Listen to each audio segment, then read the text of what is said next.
So metro ಪ್ರಯಾಣಿಕರಿಗೆ ಮತ್ತೊಂದು good news. ಯಾವ ಭಾಗದಲ್ಲಿ ಈಗ ಮೆಟ್ರೋ ಸಂಚಾರ ರೆಡಿ ಆಗ್ತಾ ಇದೆ ಅನ್ನುವಂಥ ನೋಡೋಣ.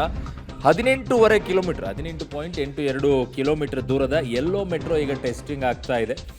ಟ್ರಯಲ್ ರನ್ ಮುಕ್ತಾಯವಾಗಿದೆ. ಸಿಗ್ನಲಿಂಗ್ ಟೆಸ್ಟ್ ಈಗ ಆರಂಭವಾಗಿದೆ. ಡ್ರೈವರ್ಲೆಸ್ ಮೆಟ್ರೋ ಮೂಲಕ ಸಿಗ್ನಲ್ ಟೆಸ್ಟಿಂಗ್ ಅನ್ನ ಮಾಡ್ತಾ ಇದ್ದಾರೆ. 10 ದಿನ ಈ ಸಿಗ್ನಲಿಂಗ್ ಟೆಸ್ಟಿಂಗ್ ಕಾರ್ಯ ನಡೆಯುತ್ತೆ. ಸಿಗ್ನಲಿಂಗ್ ಟೆಸ್ಟಿಂಗ್ ಮುಗಿತಾ ಇದ್ದಂತೆಯೇ ದೂರಸಂಪರ್ಕ ವಿದ್ಯುತ್ ಪರೀಕ್ಷೆಯನ್ನು ಕೂಡ ಮಾಡ್ತಾರೆ. RV ರಸ್ತೆಯಿಂದ ಬೊಮ್ಮಸಂದ್ರದವರೆಗೆ ಹಳದಿ ಮಾರ್ಗ ಇದೆ. ಎಲ್ಲ ರೀತಿಯ ಪರೀಕ್ಷೆಗಳು ಮುಗಿದ ನಂತರ ಸುರಕ್ಷತಾ ಪರೀಕ್ಷೆಯನ್ನು ನಡೆಸಿ ವರದಿಯನ್ನ ಸಲ್ಲಿಕೆಯನ್ನ BMRCL ಅಧಿಕಾರಿಗಳು ಮಾಡ್ತಾರೆ. ಸೊ ಕೇಂದ್ರ ರೈಲ್ವೆ ಸುರಕ್ಷತಾ ಅಧಿಕಾರಿಗಳು ಪರಿಶೀಲನೆಯ ನಂತರ ವಾಣಿಜ್ಯ ಸಂಚಾರಕ್ಕೆ ಅವಕಾಶ ಸಿಗುತ್ತೆ. ಸೊ ಹಳದಿ ಮಾರ್ಗದಲ್ಲಿ ಒಟ್ಟು 16 ಮೆಟ್ರೋ ಸ್ಟೇಷನ್ಗಳು ಇರುತ್ತೆ. 18.82 ಕಿಲೋಮೀಟರ್ ದೂರ ಇದೆ.